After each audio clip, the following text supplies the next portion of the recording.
Hey y'all, Andrew Roberts here with Midwest Whiskey, your #1 source for all that is within the wonderful world of whiskey right here in the Midwest of the US. We are back for our second edition of a 3-part series that talks about doing sensory evaluations with whiskey. Last time we dove into the appearance of whiskey using our sight, and today we are going to be using our sense of smell to describe the aroma of whiskey, which many experts will say or describe as the nose of the whiskey. Now, while whiskey's appearance can tell you a lot about it, arguably the most important sense when describing whiskey is indeed smell. A lot of you may be raising questions, why wouldn't taste be the most important when talking about the senses? I mean, after all, you do drink it, but I'll explain why right here. We have 4 primary tastes that we can pick up, but 32 primary smells and over 35,000 different aromas we can smell in total. That's why a lot of experienced whiskey lovers out there will tell you a tasting is actually a nosing and a tasting room a nosing room. Your nose will tell you a lot about the whiskey that you have.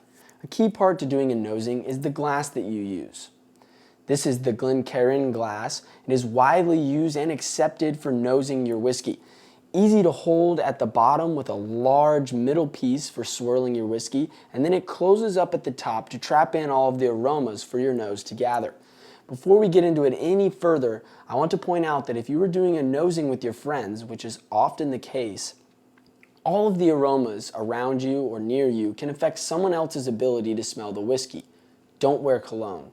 Don't smoke beforehand, and don't use aftershave or any other sort of smelly substance that could take away your nose's ability to pick up the aromas of what really matters, your whiskey. I also want to remind everyone out there that we all have different abilities when it comes to using our senses. Beware of odor blindness or a little bit of sensitivity when comparing what you smell with that of your friends. And remember, it is all in good fun and for the love of whiskey.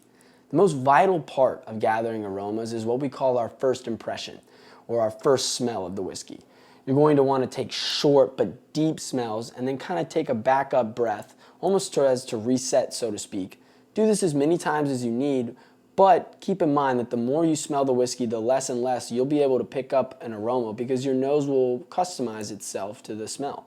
Take notes with your first impression in case you forget.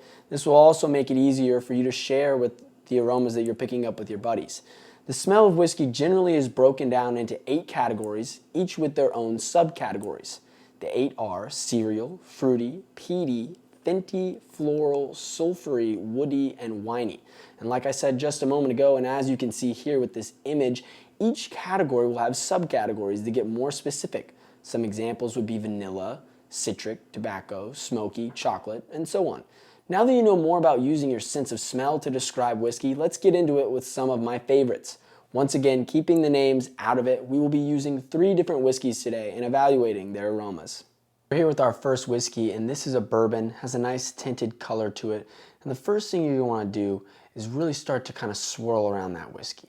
Once you start to get a nice movement, that's going to cause the aromas to kind of shoot up, so to speak. So you get a nice swirl, Deep smell, deep smell.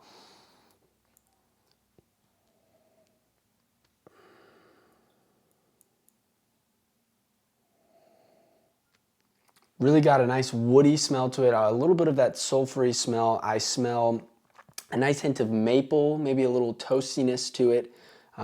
Definitely smells very well, and actually you can see the legs if you want to refer to what those mean from last week here. A little bit strong on the aroma side. Usually you can judge whether or not the whiskey kind of has a grabbing aroma. That first impression is a little unpleasant because of too much of an acetone smell, really strong alcoholic smell. Now, if you want to reduce that, once again, your good old friend water, adding a little bit of water is going to reduce the alcohol content and really allow you to pick up those flavors. On to our second whiskey, we're dealing with a single barrel rye right here. Give it a nice little swirl around. Let's get to it.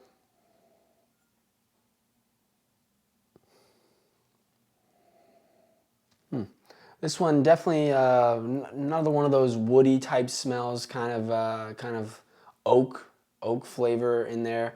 I'm also picking up a little bit of leather and what almost seems sort of like a spice, almost like a pepper or something along those lines. Very interesting smelling whiskey. This is one of the more wild ones that I've experienced, but very nice indeed. I'm excited to try this one. You'll have to catch back next week for that. Our third whiskey for today is up, and here we go. Wow, wow. Definitely picking up a strong bit of that yeast flavor aroma coming through the nose, followed by a little bit of a secondary smell of almost kind of like that nail polish remover, a little bit of that fruity solvent type of aroma coming through here. Definitely overpowered by the yeast here, though. You can really pick it up. It's the first thing you get with that first impression, and it's very strong, which probably means it's a grain whiskey. Well, that's going to do it for part 2 of this 3-part series when talking about sensory evaluations with whiskey. Be sure to tune in next week where we're going to talk about the best part, the taste of whiskey. Also, be sure to check out our blog, midwestwhiskey.wordpress.com, and also hit us up on Twitter at @midwest_whiskey. Thanks for watching.